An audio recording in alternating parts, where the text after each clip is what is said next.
രാമാ അല്ലേത് ആര് കൊച്ചോട്ടൻ ആശാനോ? നീ വല്ലതും അറിഞ്ഞൂടാ രാമ? എന്തോന്ന് നമ്മുടെ ചെത്തുകാരൻ ദാനവനെ മുഹമ്മദ് പെണ്ണിനെ വിളിച്ചിറക്കിക്കൊണ്ടു കാണാൻ നല്ല ചന്തം. ആരാണേലും നോക്കിപ്പോ. Committed or single? സിംഗിൾ.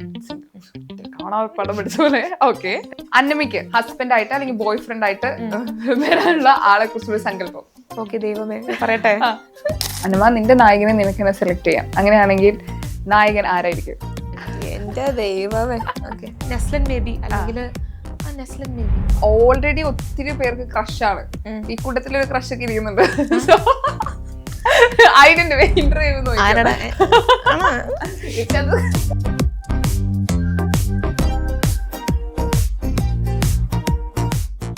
അന്നമ്മയുടെ സ്വഭാവത്തിന് പറ്റിയിട്ടുള്ള ഒരു ആനിമൽ. അമ്മേ ഓക്കെ ഞാൻ ആലോചിക്കട്ടെ. സിംഹം. Why? I don't know. Because സിംഹം ഭയങ്കര ഫിയേഴ്സ് ആണ്. I think I am fierce. I don't know. Maybe അതായിരിക്കും. അന്നമ്മയ്ക്കൊരു സൂപ്പർ പവർ കിട്ടുകയാണെങ്കിൽ എന്ത് പവർ കിട്ടണം? ഓപ്പോസിറ്റ് ആളറിയാതെ ഇരട്ടടി കൊടുക്കുക. അതായത് ഇപ്പൊ ഫോർ എക്സാമ്പിൾ ഷിജിനയുടെ അടുത്തേക്ക് ഇതിൽ പ്രശ്നം ഉണ്ടെന്ന് വിചാരിക്കാം. പെട്ടെന്നൊരു രാത്രി വന്നിട്ട് ഇരട്ടടി തന്നിട്ട് പോവാം. പക്ഷെ അടുത്ത ദിവസം ഷിബിനിക്ക് ഓർമ്മ ഉണ്ടാവരുത്. അങ്ങനെ എന്തെങ്കിലും ലിസ്റ്റ് ഉണ്ടോ കൊടുക്കാൻ വേണ്ടി? ചെറുതായിട്ടുണ്ട്. എപ്പോഴെങ്കിലും ഏതെങ്കിലും സ്റ്റേജിൽ നമ്മുടെ ഡയലോഗ് ഒക്കെ തെറ്റി ചമ്മി നാറി എന്നാ അതിൽ നിന്ന് പിടിച്ചു കയറിയ ഇൻസിഡന്റ് ഉണ്ടായിട്ടുണ്ടോ? മറ്റേ ഡയലോഗ് തെറ്റിയിട്ടുള്ള സംഭവം ഉണ്ടായിട്ടില്ല. പണ്ട് മറ്റേ നാടോടി നൃത്തം കളിക്കാനായിട്ട് സ്റ്റേജിൽ കയറിയായിരുന്നു. അപ്പൊ ആ സമയത്ത് ഒരു അരുതേ എന്നൊരു വീഴുന്ന സീക്വൻസ് ഉണ്ട്. കരയിപ്പിക്കുന്ന സീക്വൻസ് അതാണെന്നാണ് എൻ്റെ ഒരു വിഷയം. അമ്മ അങ്ങനെ പറഞ്ഞിരുന്നു, മോനെ വീണോണം.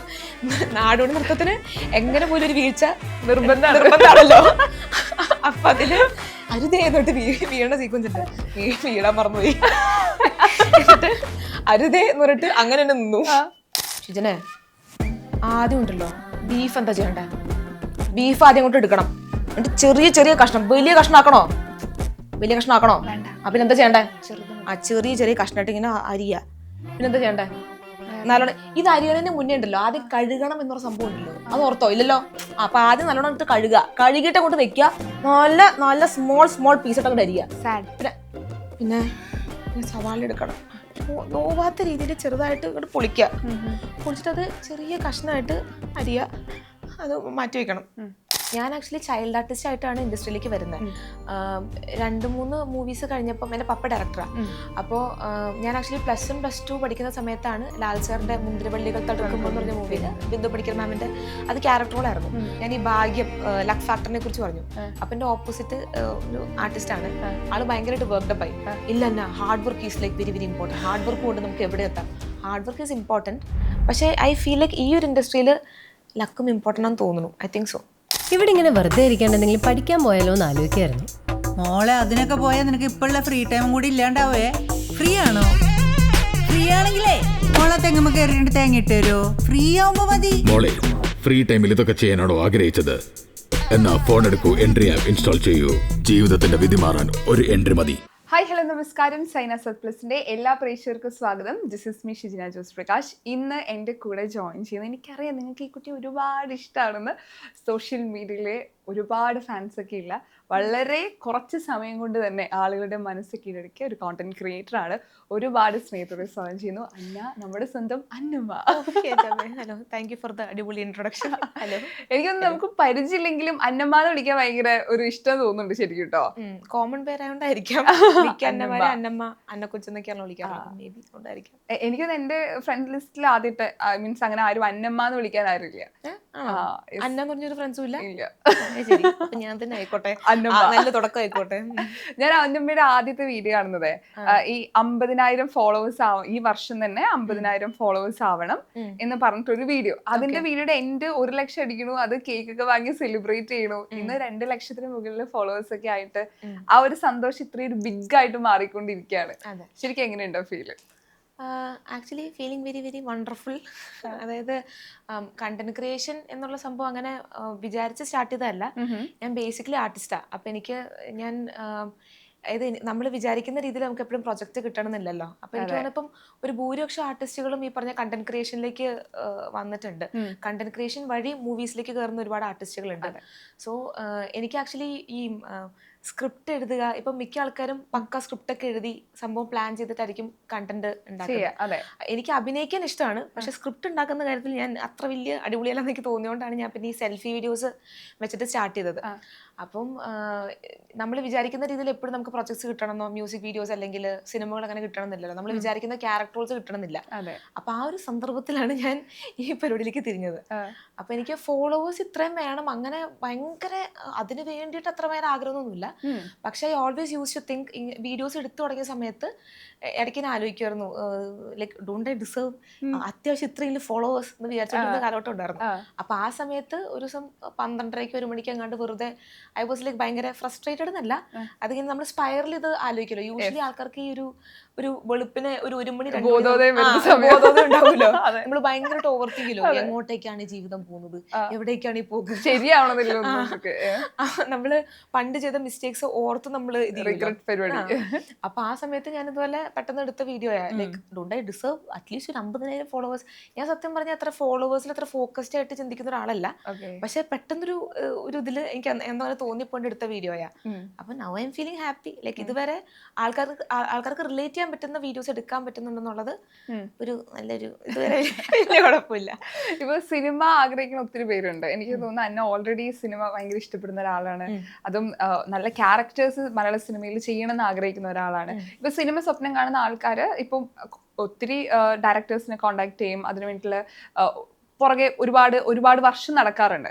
അല്ലെങ്കിൽ കുറച്ച് കഴിഞ്ഞപ്പോഴത്തേക്ക് ഷോർട്ട് ഫിലിം ചെയ്യാൻ തുടങ്ങി, അല്ലെങ്കിൽ ഇതുപോലെ തന്നെ വ്ളോഗ്സ് ചെയ്യാൻ തുടങ്ങി, ഇതുപോലെ കോണ്ടന്റ് ക്രിയേഷൻ തുടങ്ങി. ഇതിന്റെ ഒക്കെ ഒരു ബാക്കിൽ ഒരു ആഗ്രഹം എന്ന് പറഞ്ഞാൽ ഇങ്ങനെയെങ്കിലും കണ്ട് മൂവിയിൽ കയറണം എന്നാണ്. ഇതേ ഒരു ആഗ്രഹം തന്നെയാണോ, അല്ലെങ്കിൽ കൂടുതൽ ആളുകളിലേക്ക് ഫേസ് എത്തും, നല്ല ഓപ്പർച്യൂണിറ്റീസ് വരും, അല്ലെങ്കിൽ ടാലന്റ് കുറച്ചുകൂടെ കാണിക്കാം, അങ്ങനെ ഒരു ഓൾറെഡി ആ മൈൻഡിൽ അത് ഉണ്ടായിരുന്നു? അതായത് ഞാൻ ആക്ച്വലി ചൈൽഡ് ആർട്ടിസ്റ്റ് ആയിട്ടാണ് ഇൻഡസ്ട്രിയിലേക്ക് വരുന്നത്. 2-3 മൂവീസ് കഴിഞ്ഞപ്പം എൻ്റെ പപ്പ ഡയറക്ടറാണ്.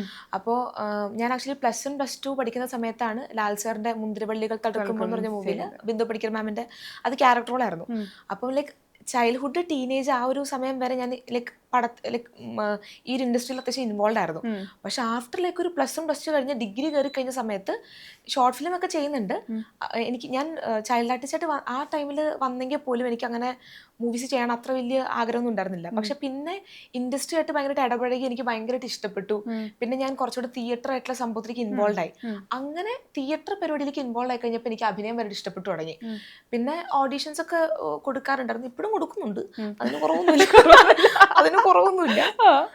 പക്ഷെ എഗെയിൻ ഞാൻ പറഞ്ഞതുപോലെ നമ്മളിപ്പം കേരളത്തിൽ നമ്മൾ നിർത്തി നോക്കുകയാണെങ്കിൽ അങ്ങേറ്റം മുതൽ ഇങ്ങേറ്റം വരെ ഇഷ്ടം പോലെ കഴിവുള്ള ഒരുപാട് അടിപൊളി ആർട്ടിസ്റ്റുകളുണ്ട്. ഇപ്പം നാടകം തന്നെ എടുക്കുകയാണെങ്കിൽ അടിപൊളിയായിട്ട് അഭിനയിക്കാൻ അറിയുന്ന ഇഷ്ടം പോലെ സൂപ്പർ ആർട്ടിസ്റ്റുകളുണ്ട്. പക്ഷെ നമ്മൾ വിചാരിക്കുന്ന രീതിയിൽ ഓപ്പർച്യൂണിറ്റീസ് നമുക്ക് കിട്ടണമെന്നില്ല. And also even if directors ഇപ്പം നമ്മളെ ലൈക്ക് ഇപ്പോൾ ഒരു പ്രൊജക്റ്റ് ഉണ്ടെന്ന് വിചാരിക്കാം, നമ്മൾ വിചാരിക്കുന്ന രീതിയിൽ ഇപ്പം എനിക്ക് നല്ല ആഗ്രഹമുണ്ട് ഗ്രേസാനിയുടെ പോലെ കുറച്ചല്ല, അല്ലെങ്കിൽ മുത്തുമണിയുടെ പോലെ കുറച്ച് ക്യാരക്ടേഴ്സ് ചെയ്താൽ കൊള്ളാമെന്ന്. പക്ഷെ ഡയറക്ടേഴ്സിന് തോന്നണം ഓക്കെ ഈ കുട്ടിയുടെ ഫേസ് കണ്ടിട്ട് ഓക്കെ കുട്ടിക്ക് ആ ഒരു പൊട്ടൻഷ്യൽ ഉണ്ട്, അല്ലെങ്കിൽ അവരുടെ മൈൻഡിൽ ഓൾറെഡി ഒരു പിക്ചർ ഉണ്ടാവും എൻ്റെ ക്യാരക്ടർ ഇങ്ങനെയാണ് എന്നുള്ള സംഭവം ഉണ്ടാവും. ഇപ്പം എൻ്റെ അപ്പൻ ഡയറക്ടറാണെന്ന് ഞാൻ പറഞ്ഞല്ലോ. അപ്പൊ പുള്ളി ഇതുപോലെ കന്മഴ പെയ്യും മുൻപേ എന്ന് പറഞ്ഞ സിനിമയുടെ ഡയറക്ടറായിരുന്നു. ആള് തലപ്പാവ് എന്ന് പറഞ്ഞ മൂവിയിൽ അസിസ്റ്റന്റ് ഡയറക്ടറായിരുന്നു. അപ്പം ഇടയ്ക്ക് അപ്പനിപ്പോൾ കറന്റ് പ്രൊജക്റ്റിൽ നിൽക്കുക. അപ്പം ഞാൻ ഈ അപ്പൻ്റെ അടുത്ത് വരുമ്പോൾ അപ്പൻ എപ്പോഴും പറയും വെച്ചാൽ നമ്മൾ ഡയറക്ടേഴ്സിന്റെ പോയിന്റ് ഓഫ് വ്യൂല് അവർക്കും കൂടെ കറക്റ്റ് ആയിട്ടുള്ള ആപ്റ്റ് ആയിട്ടുള്ള ഫേസ് ആയിട്ട് തോന്നണം. So hard work is important. പക്ഷെ അതിന്റെ കൂടെ ഐ തിങ്ക് ഭാഗ്യം എന്ന് പറഞ്ഞ ഫാക്ടറും ഭയങ്കരമായിട്ടുണ്ട്. So I think doing what you love. നമുക്കിപ്പം അങ്ങനത്തെ ഒരു ഓപ്പർച്യൂണിറ്റി ഒരു പെർട്ടിക്കുലർ ഡയറക്ടറോ അല്ലെങ്കിൽ ആരും തന്നില്ലെങ്കിൽ തന്നെ നമ്മൾ നമ്മുടെ ആയിട്ടുള്ള സ്പേസ് ക്രിയേറ്റ് ചെയ്യാം. അങ്ങനെ തുടങ്ങിയ സംഭവമാണ് ഈ കോണ്ടന്റ് ക്രിയേറ്റേഴ്സ് അല്ലെങ്കിൽ ഇൻഫ്ലുവൻസർ എന്നൊക്കെ പറയുന്ന ആളുകള്. ഇപ്പൊ കുറച്ചൊരു പോപ്പുലർ ആയിട്ടുള്ള ആളുകൾക്ക് നമ്മൾ ചോദിക്കണം നിങ്ങൾക്ക് വളരെ എളുപ്പമല്ലേ സിനിമയെ കിട്ടാൻ അല്ലെ അവസരം കിട്ടാൻ, അങ്ങനെയും ചോദിക്കുന്ന ആൾക്കാരുണ്ട്. ശരിക്കും നിങ്ങളുടെ അവസ്ഥ ശരിക്കും എങ്ങനെയാ? അത്ര എളുപ്പം തന്നെയാണോ ശരിക്കും? അല്ലല്ല, അതായത് ഇപ്പൊ ഈവൻ ഇഫ് നമ്മളിപ്പോ ഒരു ആഡ് ഷൂട്ടിലേക്ക് അല്ലെങ്കിൽ TVസിലേക്ക് നമ്മൾ വിളിക്കുമ്പോൾ നമ്മളിപ്പോ ഇൻട്രൊഡ്യൂസ് ചെയ്യുന്നത് ഇൻഫ്ലുവൻസർ ആർട്ടിസ്റ്റ് ആയിട്ടായിരിക്കില്ല. ഇൻഫ്ലുവൻസർ അല്ലെങ്കിൽ കണ്ടന്റ് ക്രിയേറ്റർ എന്ന് പറയുന്നത് പിന്നെ okay. Content creation means content ഉണ്ടാക്കുന്നു. ഇത് ഇൻഫ്ലുവൻസർ എന്ന് പറയുമ്പോൾ ഒരാളെ ഇൻഫ്ലുവൻസ് ചെയ്യാനായിട്ടുള്ള ഒരു ബ്രാൻഡ് ഓക്കെ നിങ്ങൾ ഇത് മേടിക്കൂ എന്ന് ആൾക്കാരുടെ അടുത്ത് പറയുമ്പോൾ ആൾക്കാരത് അവരെ ട്രസ്റ്റ് ചെയ്ത് അല്ലെങ്കിൽ അവരെ വിശ്വസിച്ച് ലൈക്ക് നമുക്കൊരു സംഭവം ഇൻഫ്ലുവൻസ് ചെയ്യാനായിട്ടുള്ള കഴിവുണ്ടാവുക. എന്നാണെന്നാണ് എൻ്റെ വിശ്വാസം. പക്ഷെ നമുക്കിപ്പോൾ TVസിലേക്കൊക്കെ പോകുമ്പോൾ, ടെലിവിഷൻ ആഡ് അല്ലെങ്കിൽ ഡിജിറ്റൽ ആഡിലേക്കൊക്കെ പോകുമ്പോൾ നമ്മളെ ഇൻട്രൊഡ്യൂസ് ചെയ്യുന്നത് ഇൻഫ്ലുവൻസർ എന്ന രീതിക്കാണ്. അപ്പൊ അത് കേൾക്കുമ്പോൾ ഒരു സങ്കടമുണ്ട് ചെറുതായിട്ട്. സിനിമ എളുപ്പമാണെന്ന് വെച്ചാൽ ഡെഫിനറ്റ്ലി എളുപ്പമല്ല. അതായത് എനിക്ക് തോന്നുന്നു ഒരുപാട് ആൾക്കാർ ആഗ്രഹിക്കുന്ന ഒരു ഇൻഡസ്ട്രിയാണ്. അപ്പോൾ ഓഫ്കോഴ്സ് ലൈക്ക് കുറെ ആളുകൾ ആഗ്രഹിക്കുന്ന ഇൻഡസ്ട്രിയാണ്. കോമ്പറ്റീഷൻ എല്ലാ മേഖലയിലും ഉണ്ട്. പക്ഷെ എനിക്കിതിനെ കുറിച്ച് അത്ര ആധികാരികമായിട്ട് സംസാരിക്കാൻ പറയാൻ പാടില്ല. പക്ഷെ എല്ലാ മേഖലയിലും കോമ്പറ്റീഷൻ ഉണ്ട്. മൂവി ഇൻഡസ്ട്രിയിലാണെങ്കിലും നല്ല രീതിക്കുണ്ട്. ഓഡീഷൻസ് നമ്മളിപ്പോൾ എത്ര ഇത് ചെയ്താലും ഈവൻ ഐ ഫീൽ ലൈക്ക് ഞാൻ പണ്ട് ഏതൊരു ടെലിവിഷൻ ആയിട്ട് അഭിനയിക്കാൻ പോയ ടൈമിലെങ്ങാണ്ട് ഞാൻ ഈ ഭാഗ്യം ലക്ക് ഫാക്ടറിനെ കുറിച്ച് പറഞ്ഞു. അപ്പൊ എന്റെ ഓപ്പോസിറ്റ് ഒരു ആർട്ടിസ്റ്റ് ആണ്. ആള് ഭയങ്കരമായിട്ട് വർക്ക്ഡപ്പ് ആയി. ഇല്ല എന്നാ hard work is like very very important. Hard work കൊണ്ട് നമുക്ക് എവിടെ എത്താം. Hard work is important. പക്ഷേ ഐ ഫീൽ ലൈക്ക് ഈ ഒരു ഇൻഡസ്ട്രിയിൽ ലക്കും ഇമ്പോർട്ടൻ്റ് ആണെന്ന് തോന്നുന്നു. I think so. ഇപ്പൊ ഒരുപാട് കാര്യങ്ങൾ ഒരേ സമയം ചെയ്യുന്നുണ്ട്. നമുക്കിന്റെ 2-3 കാര്യം ദൈവമേ ഒരു കൺഫ്യൂഷൻ ആയി പോകും. ഇത് ഒത്തിരി കാര്യങ്ങൾ ചെയ്യുന്നുണ്ട്. എല്ലാ കാര്യങ്ങളും ചെയ്യാനും ട്രൈ ചെയ്യാൻ ഇഷ്ടമുള്ള ഒരാളാണെന്ന് തോന്നിയിട്ടുണ്ട്. ആൻഡ് ഈ ടീച്ചർ ആവുന്ന സമയത്ത് നമ്മൾ എപ്പോഴും കണ്ടു വന്നിട്ടുള്ള ഒരു ടീച്ചർ എപ്പോഴും ഭയങ്കര സാരി ഒക്കെ എടുത്ത്, ഐ മീൻ എന്റെ ഫ്രണ്ട് തന്നെ ഇപ്പൊ ടീച്ചർ ആവുന്ന സമയത്ത് എനിക്ക് ഒരുങ്ങി നിങ്ങളുടെ ഒരു പ്രൊഫഷൻ എപ്പോഴും ഒരുങ്ങി നിൽക്കാലോ, ഞങ്ങൾക്ക് അത് പറ്റാറില്ല എന്നൊക്കെ പറയുന്ന ഒരു സ്റ്റേജിൽ നിന്ന് ഒരുപാട് മാറിയിട്ടുണ്ട്. ഐ മീൻ ഭയങ്കര ചില്ലായിട്ട് ടീച്ചേഴ്സ് നമ്മൾ ഓർക്കുമ്പോൾ കിട്ടുന്ന ടീച്ചറല്ല ഇപ്പോഴത്തെ കുട്ടികൾക്കുള്ള ടീച്ചേഴ്സ്. അപ്പൊ നമ്മള് സോഷ്യൽ മീഡിയയിൽ പറയാറുണ്ട് ഞങ്ങളൊക്കെ പഠിക്കുന്ന സമയത്ത് ഇവരൊക്കെ ഉണ്ടെങ്കിൽ, ഇതുപോലത്തെ ടീച്ചേഴ്സ് ഉണ്ടെങ്കിൽ നമ്മൾ പറയായിരുന്നു.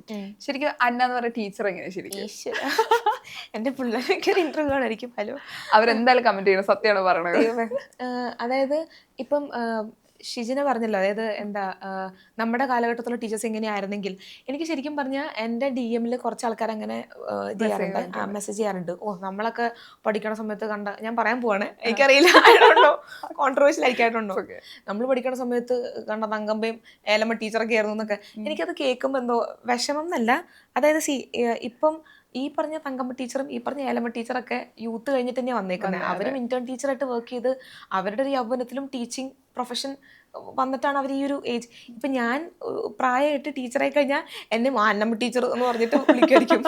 അപ്പോൾ എനിക്കതെന്തോ ഏജ് ഷെയ്മിങ് പോലെ ഫീൽ ചെയ്യാറുണ്ട് ചില സമയത്ത് വെൻ പീപ്പിൾ അങ്ങനെ വന്നിട്ട് DM ചെയ്യുമ്പോഴേ. ഞാൻ എങ്ങനത്തെ ഒരു ടീച്ചറാണെന്ന് ചോദിക്കുകയാണെങ്കിൽ ഐ തോട്ട് ഞാൻ ഭയങ്കര കൂളായിട്ടുള്ള, കമോൺ നമുക്ക് ഇന്ന് ടെസ്റ്റ് പേപ്പർ വേണ്ട എന്നൊക്കെ പറഞ്ഞ ടീച്ചറാണെന്നാണ് ഞാൻ വിചാരിച്ചത്. അതെ, പക്ഷെ അങ്ങനെയല്ല. കാരണം കാര്യത്തോട് അടുക്കുമ്പോൾ മനസ്സിലായി സംഭവം നമ്മൾ വിചാരിക്കുന്ന രീതിയിൽ എളുപ്പമല്ല എന്നുള്ളത്.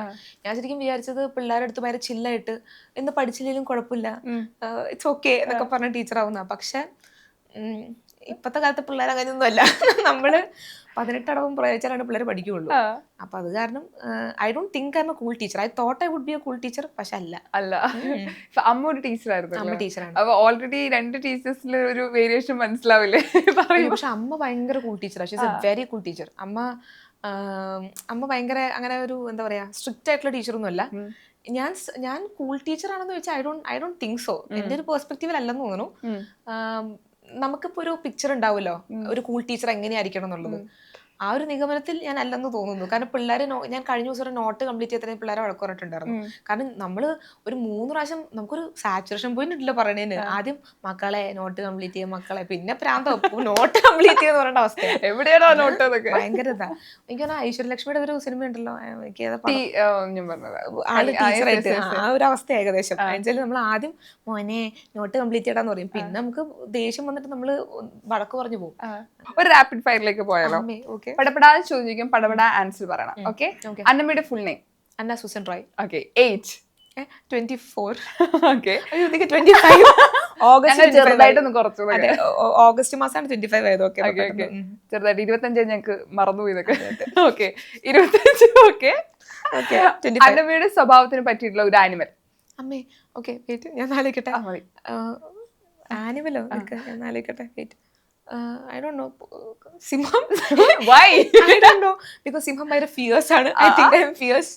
I don't know. Maybe അതായിരിക്കും. ഇങ്ങനെയൊക്കെ എന്ത് ക്വസ്റ്റ്യൻ ആണ്? Fears. Okay done. Okay. Annamma സ്ഥിരമായിട്ട് ഇടുന്ന 3 എക്സ്പ്രഷൻ? I think പുച്ചായിരിക്കും ദിസ് തിങ്. ഓക്കെ. പിന്നെ എന്താണ് ആലോചിക്കട്ടെ. ഇത് എന്താ ഒന്നുകൂടെ കാണിച്ചത്? കൊള്ളാം. I don't know, like ഒരു സംഭവം. പിന്നെന്താണ് എനിക്ക് പറഞ്ഞാൽ അതിന്റെ സ്ഥായിഭാവം പുച്ചാന്ന് എനിക്ക് തോന്നുന്നു. ആരെയും പറഞ്ഞിട്ടുണ്ടോ? ഇത് എന്റെ വീഡിയോസ് മിക്കതും പുച്ചായതുകൊണ്ടേ അതായിരിക്കും. അഭിനയിക്കേണ്ടി വരാറില്ല അത് ഈ ഒരു ആ സംഭവം തോന്നുന്നു. ഓക്കെ, 2 ഒന്നും കൂടി ഉണ്ട്. അയ്യോ, ഒന്നും കൂടെ. ഓക്കെ, എനിക്കറിയില്ല. മേ ബി ഇതായിരിക്കും. അന്നമ്മയ്ക്കൊരു സൂപ്പർ പവർ കിട്ടുകയാണെങ്കിൽ എന്ത് പവർ കിട്ടണം? ഓപ്പോസിറ്റ് ആളറിയാതെ ഇരുട്ടടി കൊടുക്കുക. അതായത് ഇപ്പൊ ഫോർ എക്സാമ്പിൾ ഷിജിനയുടെ അടുത്തേക്ക് ഇതിൽ പ്രശ്നം ഉണ്ടെന്ന് വിചാരിക്കാം. പെട്ടെന്നൊരു രാത്രി വന്നിട്ട് ഇരുട്ടടി തന്നിട്ട് പോവാ. പക്ഷെ അടുത്ത ദിവസം ഷിബിനിക്ക് ഓർമ്മ ഉണ്ടാവരുത്. അങ്ങനെ എന്തെങ്കിലും ലിസ്റ്റ് ഉണ്ടോ കൊടുക്കാൻ വേണ്ടി? ചെറുതായിട്ടുണ്ട്. സ്കൂളിൽ പഠിക്കുന്നോട്ടേ ഉണ്ടോ? ചെറുതായിട്ടുണ്ട്. അറിയാൻ ഇടി കൊടുത്തിട്ടുണ്ടോ? ചേച്ചിനെ തല്ലിയിട്ടുണ്ട്. വേറെ അങ്ങനെയൊന്നുമില്ല. ചേച്ചിയാണ് നമ്മുടെ കേരളതൊക്കെ. അതെ അതെ. ഈ വീട്ടിലെ 2 പെൺകുട്ടികളുണ്ട്. ചേച്ചിയുടെ ഭയങ്കര ഭയങ്കര ഞാൻ കേട്ടിട്ടുണ്ട്. പക്ഷെ ഒരു സമയം വരെ നമ്മളൊക്കെ ഭയങ്കര വഴക്കായിരിക്കും. ഒരു ഡ്രസ്സിന്റെ പേരില്, ഫുഡിന്റെ പേരില്, മേക്കപ്പ്. ഷിജിനെ ഇപ്പൊ ഇൻസ്റ്റാഗ്രാമിൽ ഭയങ്കര അടയും ചക്കരയാണ്. ഒരിടയ്ക്കുണ്ടല്ലോ ഞങ്ങള് ഉണ്ടാക്കിയേക്കുന്ന തല്ലിനെ കത്രിക വെച്ച് മുഖത്തിട്ട് കുത്തുന്നു. ഭയങ്കര ഫൈറ്റ് ആയിരുന്നു. എനിക്ക് മനസ്സിലായി. എനിക്കൊരു ചേച്ചിയാണ്, എനിക്ക് റിലേറ്റ് ചെയ്യാൻ പറ്റും. എനിക്ക് തോന്നുന്നു മിക്ക ഹൗസ് ഹോൾഡിൽ, മിക്ക വീട്ടിൽ അങ്ങനെ ആയിരിക്കും. നമ്മൾ ഈ സിബ്ലിങ്സ് ആയിട്ട് ഒരു ഏജ് വരെ ഭയങ്കര തമ്മിത്തല്ലായിരിക്കും. പക്ഷെ ഒരു പോയിന്റ് കഴിയുമ്പോഴേക്കും ഭയങ്കര എന്റെ ചേച്ചി ആ സംഭവം ആയിരിക്കും. നമ്മുടെ ബെസ്റ്റ് ഫ്രണ്ട്സ്. എനിക്ക് ആ മെച്യൂരിറ്റി എത്തിക്കഴിയുമ്പോഴേക്കും വിൽ റിയലൈസ് നമുക്ക് ചേച്ചി ഉണ്ടാവുള്ളൂ എന്നുള്ളൊരു. ഇപ്പൊ ഓൾറെഡി ഇപ്പം ഇന്റർവ്യൂ സ്റ്റൈലിൽ അമ്മയെ കുറിച്ച്, അച്ഛനെ കുറിച്ച്, ചേച്ചിയെ കുറിച്ച് ഇങ്ങനെ വചാലയാവാറുണ്ട്. അപ്പം ഇത് കാണുന്ന സമയത്ത് അവരുടെ റിയാക്ഷൻ എന്താ? ശരിക്കും ഉള്ളതൊക്കെയാണോ നീ പറയണത്? ചേച്ചി ഈസ് ലൈക്ക് ന്യൂട്രൽ. ഓക്കെ, അത്രേ ഉള്ളൂ. പക്ഷെ എന്നാലും വിളിക്കുമ്പോൾ എന്റെ ചേച്ചിനെ ഇത്തിയെന്ന് വിളിക്കുന്നത്. ഇത്തിത്തി അത്ര എക്സ്പ്രസീവ് ഒന്നും അല്ല. ഞാൻ അങ്ങോട്ടേക്ക് എപ്പോഴും ഇത്തിത്തി ഐ ലവ് യു എന്നൊക്കെ പറഞ്ഞു ഇത്തിത്തി ഓക്കെ ഐ ലവ് യു തിരിച്ചു പറയുകയൊക്കെ ചെയ്യും. പക്ഷെ I think I am more expressive എന്ന് എനിക്ക് തോന്നാറുണ്ട്. അമ്മ ഇസ് ലൈക്ക് എന്റെ പോലെ തന്നെ ഭയങ്കര എക്സ്പ്രസീവ്. അപ്പൊ അമ്മയ്ക്ക് ഇന്റർവ്യൂ കാണുമ്പോൾ അമ്മയ്ക്ക് ദൈവമേ അന്ന മോനെ അങ്ങനെയൊക്കെ അമ്മ പറയും. അമ്മയ്ക്ക് ഭയങ്കര ലൈക്ക് ഷീ അഡോസ് മീ ഭയങ്കരമായിട്ട്. എനിക്ക് തോന്നുന്നു എല്ലാവരുടെ അമ്മമാർ അങ്ങനെയാണല്ലോ. ചേച്ചി എക്സ്പ്രസീവ് ആണ്, പക്ഷെ ഭയങ്കരമായിട്ട് ഇങ്ങനെ കുത്തി എക്സ്പ്രസ് ചെയ്യിപ്പിക്കണം. ഈ പൊതുവെ ഒരു പ്രായം കഴിഞ്ഞാൽ നമുക്കത് വരാറില്ല. നമുക്ക് കാണിക്കുമ്പോൾ ഒരു മടി വരും. ഹഗ് ചെയ്യുക, ലവ് ചെയ്യുക, കിസ് ചെയ്യുക പൊതുവെ ആളുകൾക്ക്, അല്ലാത്ത ആളുകൾക്ക് അങ്ങനെ തോന്നും. ശരിക്കും അത് വേണം, എക്സ്പ്രസ് ചെയ്യണം എന്ന് തന്നെയാണോ? ഇഷ്ടം ഉണ്ടെങ്കിൽ എക്സ്പ്രസ് ചെയ്യാം. പക്ഷെ ഐ തിങ്ക് ഇപ്പൊ ചില ആൾക്കാരെ അൺകംഫർട്ടബിൾ. എന്റെ ചേച്ചി അത്ര വലിയ ഹഗ്ഗറൊന്നും അല്ല. പുള്ളിക്കാരത്തി അങ്ങനെ. ഞാൻ ചേച്ചിനെ എപ്പോഴും കാണുമ്പോൾ കെട്ടിപ്പിടിക്കും. ഞാൻ ഭയങ്കര എക്സ്പ്രസീവാ. അപ്പൊ ചേച്ചി എപ്പോഴും മാറിക്കങ്ങോട്ട് അങ്ങനത്തെ ഒരു ഇതാ. പക്ഷെ ഉള്ളിൻ്റെ ഉള്ളിൽ ഭയങ്കര സ്നേഹമുണ്ട് എൻ്റെ അടുത്ത്. അന്നമ്മയുടെ ആർക്കും അറിയാത്ത ഒരു ഹിഡൻ ടാലന്റ്? എനിക്കങ്ങനെ പ്രത്യേകിച്ച് ഹിഡൻ ടാലന്റ് ഇല്ല. എനിക്ക് എന്തെങ്കിലും ടാലന്റ് ഉണ്ടെങ്കിൽ ഞാൻ കാണിക്കും. അങ്ങനെയല്ല, ലൈക്ക് യൂഷ്വലി ഞങ്ങൾ കാണാത്ത വിസിലടിക്കാൻ പഠിച്ചായിരുന്നു. എന്താ പ്രശ്നം എന്നറിയോ? ഞാൻ ആക്ച്വലി വിസിൽ കുറെ പ്രാവശ്യം ഇങ്ങനെ പഠിച്ചിട്ടുണ്ടായി. എന്നിട്ട് അമ്മനെ കണ്ടപ്പോൾ അമ്മ ഞാൻ വിസിൽ ഊതാൻ പഠിച്ചു. അപ്പൊ പറഞ്ഞു കാണിക്കാൻ പറഞ്ഞപ്പോ അമ്മയുടെ ഫ്രണ്ടിൽ വെച്ച് കാണിക്കാൻ പറ്റണില്ല. ആൾക്കാർ വരുമ്പോ സ്റ്റേജ് ഫിയർ വന്നിട്ട് കാണിക്കാൻ പറ്റണില്ല. Committed or single? കാണാൻ പടം പഠിച്ച പോലെ. ഓക്കെ, അന്നമ്മയ്ക്ക് ഹസ്ബൻഡ് ആയിട്ട് അല്ലെങ്കിൽ ബോയ് ഫ്രണ്ട് ആയിട്ട് വരാനുള്ള ആളെ കുറിച്ചുള്ള സങ്കല്പം? ഈശ്വര. ഓക്കെ, ഹസ്ബൻഡ് ആയിട്ട് 3 കാര്യങ്ങൾ. ഒന്ന്, എൻ്റെ സ്വപ്നങ്ങളെ അങ്ങനെയല്ല. അതായത് എനിക്കിപ്പോ ഒരു ഗോൾ ഉണ്ടാവുമല്ലോ എല്ലാവർക്കും. അപ്പൊ അത് ഇടയ്ക്ക് കയറി കുത്തിരിപ്പുണ്ടാക്കാൻ വരരുത്. ഈ ഗ്രോയിങ് ടുഗെദർ എന്നൊരു സംഭവം എല്ലാവരും പറയാറുള്ള സ്റ്റേറ്റ്മെന്റ് ആണല്ലോ. പക്ഷെ എനിക്ക് ഇഷ്ടമാണ്. ലൈക്ക് ഈ ഗ്രോയിങ് ടുഗെദർ, ഒരുമിച്ച് ഒതുക്കുക, അതൊക്കെ നല്ലതാണ്. പക്ഷെ ലൈക്ക് എൻ്റെ ഒരു സ്പേസ് എനിക്ക് തരിക. പിന്നെ രണ്ടാമത്തത് ഈഗോ ഉണ്ടാവാൻ പാടില്ല എന്നുണ്ട്. പിന്നെ എക്സ്പ്രസീവ് ആയിരിക്കണം നല്ലപോലെ. വേറെ ഒന്നുമില്ല. ചീറ്റ് ചെയ്യാൻ പാടില്ല. അയ്യോ, ചീറ്റ് പറഞ്ഞില്ല. ഓക്കെ, അന്നമ്മയ്ക്ക് ഇഷ്ടമില്ലാത്തൊരു കാര്യം? ഓക്കെ, ദൈവമേ പറയട്ടെ. അതായത് ഉണ്ടല്ലോ, നമ്മൾ ഫുഡ് കഴിക്കുന്ന സമയത്തെ നമ്മുടെ അടുത്തിരുന്നിട്ട് അതിൽ ഫുഡ് കഴിക്കുകയാണെങ്കിൽ ഭയങ്കര ഒച്ച ഏമ്പൊക്കെ ഇട്ട് അങ്ങനെ കഴിച്ചില്ലേ, ഇഷ്ടമല്ല. എനിക്ക് ഭയങ്കര എന്തോ പോലെയാ, ഭയങ്കരമായിട്ട്. അതാണ് അത് ഇഷ്ടമല്ല. ഇപ്പം അന്നമ്മയുടെ ഫ്രണ്ട് ആവണം, അല്ലെങ്കിൽ ഇതുപോലത്തെ ഒരു ഫ്രണ്ട് നമ്മുടെ ലൈഫിൽ വേണമെന്ന് ചിന്തിക്കുന്ന, അല്ലെങ്കിൽ വീഡിയോസ് കാണുമ്പോൾ ഇങ്ങനെ ഒരു കുട്ടി നമ്മുടെ കൂട്ടുകാരായിരുന്നെങ്കിൽ നന്നായിരുന്നു എന്ന് ചിന്തിക്കുന്നുണ്ട്. ചിലപ്പോൾ നമ്മൾ ഫെയിം ഒക്കെ ആയതിനു ശേഷം ഫ്രണ്ട്ഷിപ്പ് ആവാൻ വന്ന ഒത്തിരി പേരുണ്ടാവും. വർഷങ്ങളായിട്ടുള്ള ഒരു ഫ്രണ്ട്ഷിപ്പ് ഉണ്ടാവും. അന്നമ്മയായിട്ട് ഒരു ഫ്രണ്ട് ലിസ്റ്റിൽ വരണം എന്ന് ആഗ്രഹിക്കുന്നവർക്ക് അല്ലെങ്കിൽ എങ്ങനെ അപ്രോച്ച് ചെയ്യാം? അല്ലെങ്കിൽ ഒരു ഫ്രണ്ടിനെ അന്നമ്മ ചൂസ് ചെയ്യുന്ന സമയത്ത് എങ്ങനെയായിരിക്കും? ഒരു സുഹൃത്തിനെ എന്നെ അപ്രോച്ച് ചെയ്യുമ്പോൾ എങ്ങനെ അപ്രോച്ച് ചെയ്യണമെന്നാണോ? ഇപ്പൊ ഒത്തിരി പേര്, ഇപ്പൊ എനിക്ക് അന്നമ്മനെ ഇഷ്ടമായി, എനിക്ക് അന്നമ്മന്റെ ഒരു സുഹൃത്തായിട്ട് വരണം എന്ന് ആഗ്രഹമുണ്ട്. സോ അന്നമ്മ ഇപ്പൊ നമ്മൾ ഒരുപാട് പേര് അപ്രോച്ച് ചെയ്യും, കൂടുതലിരിക്കുന്ന എല്ലാവർക്കും അന്നമ്മന്റെ ഒരു സുഹൃത്താക്കണം എന്ന് ആഗ്രഹമുണ്ട്. അന്നമ്മ എങ്ങനെയാ ഒരു സുഹൃത്തിനെ സെലക്ട് ചെയ്യുക? അല്ലെങ്കിൽ ഒരു എപ്പോഴും നമ്മുടെ ലൈഫിൽ ഒരുപാട് സുഹൃത്തുക്കൾ ഉണ്ടാവും. ചിലപ്പം ഈ ക്വാണ്ടിറ്റി അല്ല ക്വാളിറ്റി, നമ്മൾ ക്വാളിറ്റി സുഹൃത്തുക്കളെ സെലക്ട് ചെയ്യും. സോ എങ്ങനെ അന്നമ്മ ഒരു സുഹൃത്തിനെ സെലക്ട് ചെയ്യുക ലൈഫിൽ? ട്രസ്റ്റബിൾ ആയിരിക്കണം. എനിക്ക് ബാക്ക് സ്റ്റാബിങ് ഇവിടെ വന്നിട്ട് അപ്പുറത്തോട്ട് കുത്തിട്ട് പോറില്ല. എല്ലാവർക്കും അങ്ങനെ തന്നെയായിരിക്കില്ലേ? ബാക്ക് സ്റ്റാബ് ചെയ്യാൻ പാടില്ല. അവിടെ പോയിട്ട് എടിയോ അവളും അങ്ങനെ പറഞ്ഞ ആൾക്കാർക്ക് ഇഷ്ടമല്ല. പിന്നെ എന്തുട്ടാ ഈഗോ. എനിക്ക് ഈഗോ പ്രശ്നമാണ്. ഭയങ്കര പ്രശ്നമാണ്. ഇതിപ്പോ ഈവൻ ചെറിയൊരു ഈഗോ ആണെങ്കിൽ പോലും എനിക്കത് ഭയങ്കര ഒരു ഇതാ. എസ്പെഷ്യലി ഇപ്പം ഗേൾ ഫ്രണ്ട്ഷിപ്സ് വരുമ്പോഴേ എനിക്ക് ബാക്ക് സ്റ്റാബിങ്, ഈ അപ്പുറത്ത് വിട്ട് കുറ്റം പറയാ, ഇപ്പുറത്തെ കാര്യം ഇപ്പുറത്തേക്ക് പറയാ. അഫ്കോഴ്സ് നമ്മൾ തമ്മിൽ ഗോസിപ്പ് ഉണ്ടാവും. എനിക്ക് gossiping is part of the friendship. I think അതെ, ഗേൾ ഫ്രണ്ട്ഷിപ്സിൽ ഗോസിപ്പ് ഇസ് പാർട്ട്. നമ്മൾ എത്ര കൂളാന്ന് പറഞ്ഞാലും ഗോസിപ്പിംഗ് ഇസ് ദയർ. പക്ഷേ ലൈക്ക് യുനോ ദൈവമേ, അതായത് നമ്മൾ തമ്മിൽ കുറ്റം പറയാം, അപ്പുറത്തുള്ള അങ്ങനെയല്ല കേട്ടോ ഉദ്ദേശിച്ചത്. അതായത് ഇപ്പം നമ്മൾ തമ്മിലൊരു ഒരു മ്യൂച്വൽ ട്രസ്റ്റ് ഉണ്ടായിരിക്കണം. അപ്പുറത്താളുടെ അടുത്ത് പോയിട്ട് കുടുംബം വർത്താനം പറയാൻ പാടില്ല, അത് നിർബന്ധമാണ് എന്നൊക്കെ. ഓക്കെ, അപ്പം മലയാള സിനിമയില് നായികയായിട്ട് അന്നമ്മയുടെ ആദ്യ സിനിമ വരികയാണ്. ഓക്കെ, അപ്പം നായകനെ ചൂസ് ചെയ്യാനുള്ള ഒരു ഓപ്ഷൻ പ്രൊഡ്യൂസർ വരാണ്. അന്നമ്മ, നിന്റെ നായകനെ നിനക്ക് തന്നെ സെലക്ട് ചെയ്യാം. അങ്ങനെയാണെങ്കിൽ നായകൻ ആരായിരിക്കും? എന്റെ ദൈവമേ. ഓക്കെ, അതായത് ഇപ്പം ജീവിച്ചിരിപ്പില്ലാത്ത ആൾക്കാരെ പറയാൻ പറ്റുമോ? ഇല്ലല്ല, ജീവിച്ചിരിക്കുന്ന തന്നെയാണ്. ആണോ? അങ്ങനെ നമുക്ക് റിലീസാക്കാനുള്ള സിനിമയാണ്. ദൈവമേ, ഒരു മിനിറ്റ് ഞാൻ ആലോചിക്കട്ടെ. ഞാൻ ആക്ച്വലി പറയാൻ വന്നത് തിലകൻ സാറിനെ ആയിരുന്നു.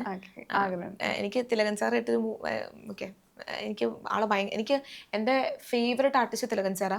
പക്ഷെ ഇപ്പൊ അങ്ങനെ ചോദിക്കുവാണെങ്കിൽ എനിക്കൊരു നെസ്ലൻ മേ ബി, അല്ലെങ്കിൽ നെസ്ലൻ മേ ബി.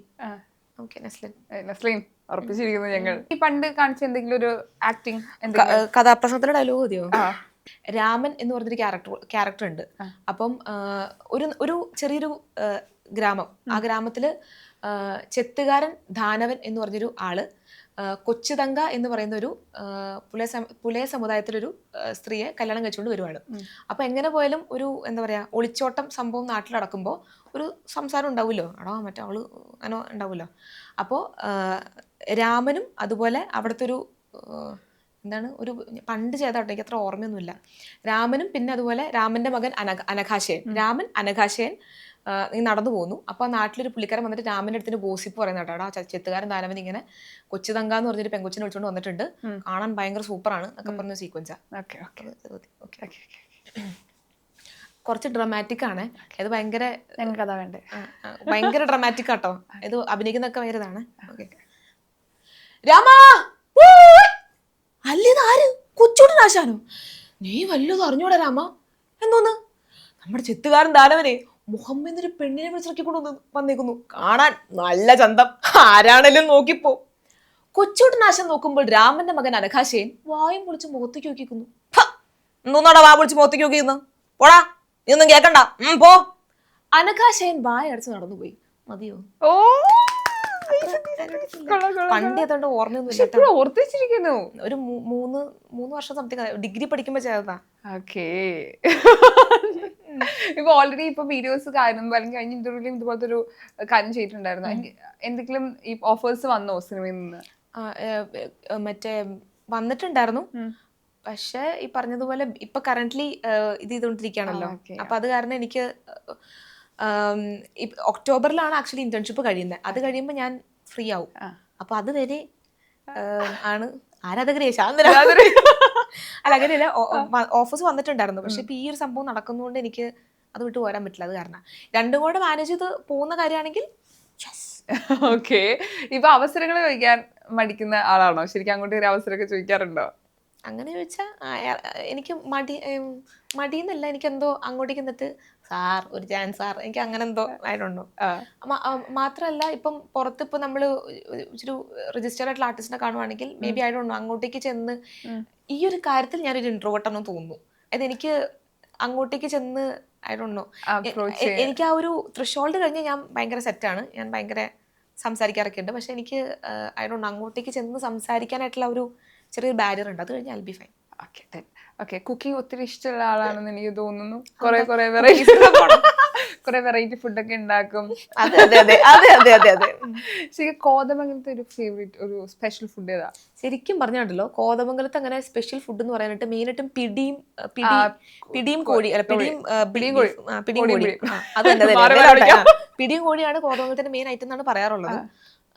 പക്ഷേ എനിക്ക് അങ്ങനെ അത്ര പിടികൂടി അത്ര ഇഷ്ടമൊന്നുമില്ല, അത്ര താല്പര്യമില്ല. ഉണ്ടാക്കിയിട്ടുണ്ടോ? പിന്നെ പിടികൂടി ഞാൻ ഉണ്ടാക്കാതെ അത്ര വലിയ കുക്കിംഗ് അങ്ങനെ അറിയാനൊന്നും പാടില്ല. കൂടിപ്പോയി ഞാൻ കഞ്ഞി ഉണ്ടാക്കാൻ അറിയാം. ബീഫ് ഞാൻ സൂപ്പർ ആയിട്ട് ഉണ്ടാക്കും. ബീഫിൽ ഞാൻ ബീഫ് സൂപ്പർ ആയിട്ട് ഉണ്ടാക്കും. പിന്നെ അത്യാവശ്യം കറിയൊക്കെ ജീവിച്ചു പോകാനുള്ള സംഭവമൊക്കെ അറിയാം. ബീഫ് റെസിപ്പി, കോതമംഗലത്തെ സ്പെഷ്യൽ ബീഫ് റെസിപ്പി നമ്മൾ കേൾക്കാൻ വേണ്ടി പോവാണ്. വെറുതെ ഉള്ളത് കേൾക്കണേ. ഞാനൊരു സത്യം പറയട്ടെ, ഈ ബീഫ് ഉണ്ടാക്കുന്നത് എങ്ങനെയാണെന്നറിയാമോ? യൂട്യൂബ് എടുക്കുന്നു, മതി യൂട്യൂബിൽ ഇന്റർവ്യൂ നമ്മളിങ്ങനെ കേൾക്കും. ഹായ്, ഞാൻ പോയിട്ട് ഉണ്ടാക്കിയിട്ട് ഞാൻ ഫോട്ടോ അയച്ചു തരും. ഇത് കേട്ട് എനിക്ക് ഓക്കെ, ഇത് ടാസ്ക് ആണ്. ഒരു ബീഫ് കറി, അവിടുത്തെ സ്പെഷ്യൽ ബീഫ് കറി റെസിപ്പി പറയാം. അതും പറയേണ്ടത് 3 രീതിയിലാണ്. ആദ്യം കുറച്ച് ദേഷ്യത്തിൽ പറയാം, പിന്നെ സാഡ് ആയിട്ട് പറയാം, കുറച്ച് സ്നേഹത്തോട് പറയാം. ഞാൻ ചേഞ്ച് പറയുമ്പോ അതനുസരിച്ച് മാറണം. ദേഷ്യം. ഷിജനെ, ആദ്യം ഉണ്ടല്ലോ ബീഫ് എന്താ ചെയ്യണ്ടേ? ബീഫ് ആദ്യം അങ്ങോട്ട് എടുക്കണം, എന്നിട്ട് ചെറിയ ചെറിയ കഷ്ണം, വലിയ കഷ്ണം ആക്കണോ? വലിയ കഷ്ണം ആക്കണോ? വേണ്ട. പിന്നെ എന്താ ചെയ്യണ്ടേ? ചെറുത് ചെറിയ കഷ്ണമായിട്ട് ഇങ്ങനെ അരിയ. പിന്നെ എന്താ ചെയ്യണ്ടേ? നല്ലോണം ഇത് അരിയണതിന് മുന്നേ ഉണ്ടല്ലോ ആദ്യം കഴുകണം എന്നൊരു സംഭവം ഉണ്ടല്ലോ, അത് ഓർത്തോ? ഇല്ലല്ലോ. അപ്പൊ ആദ്യം നല്ലോണം ഇട്ട് കഴുകിയിട്ട് അങ്ങോട്ട് വെക്കുക. നല്ല നല്ല സ്മോൾ പീസ് ഇട്ട് അങ്ങോട്ട് അരിയ. പിന്നെ പിന്നെ പിന്നെ സവാള എടുക്കണം. സവാളയ്ക്ക് നോവാത്ത രീതിയിൽ ചെറുതായിട്ട് ഇങ്ങോട്ട് പൊളിച്ചിട്ട് അത് ചെറിയ കഷ്ണമായിട്ട് അരിയ, അത് മാറ്റി വെക്കണം. പിന്നെ നമുക്ക് വേണ്ട കുറച്ച് ഈ മറ്റേ മുളക് പൊടി ഉണ്ടല്ലോ, മുളക് പൊടി, കുറച്ച് മല്ലിപ്പൊടി, ഉപ്പ്, അതൊക്കെ എടുക്കുക. പിന്നെ ആ സവാള എടുക്കുക, അതങ്ങോട്ട് നേരെ ആ ചീനച്ചട്ടി എടുത്തിട്ട് ആ എണ്ണ അങ്ങോട്ട് എടുത്തിട്ട് ഒഴിച്ചിട്ട് നല്ല സൂപ്പറായിട്ട് അങ്ങോട്ട് വഴറ്റി കഴിയുമ്പോഴേക്കും നല്ലൊരു ഗോൾഡൻ ബ്രൗൺ കളർ ആവുമല്ലോ. അത് കഴിഞ്ഞ് കഴിയുമ്പോൾ കുറച്ച് ആ മസാലപ്പൊടി കൊണ്ട് ഇടുക. പിന്നെ ഉപ്പിടുക. നമ്മളെപ്പോഴും പറയും ഉപ്പ് ഇടണം. ഇതിപ്പോ ഒച്ച മാത്രമാണ് വരുന്നുള്ളൂ, ദേഷ്യം വരുന്നില്ല. ദേഷ്യം വരട്ടെ, എനിക്ക് സമയം താ. ഇതിപ്പോ മറ്റേ ബിൻസി അതിന്റെ പ്ലാൻ ചെയ്തിട്ടാണല്ലോ പറയുമ്പോ ഒച്ച മാത്രമേ വരണുള്ളൂ. ഓൾറെഡി ഒത്തിരി പേർക്ക് ക്രഷാണ്. ഈ കൂട്ടത്തിലൊരു ക്രഷ് ഒക്കെ ഇരിക്കുന്നുണ്ട്. ഇന്റർവ്യൂ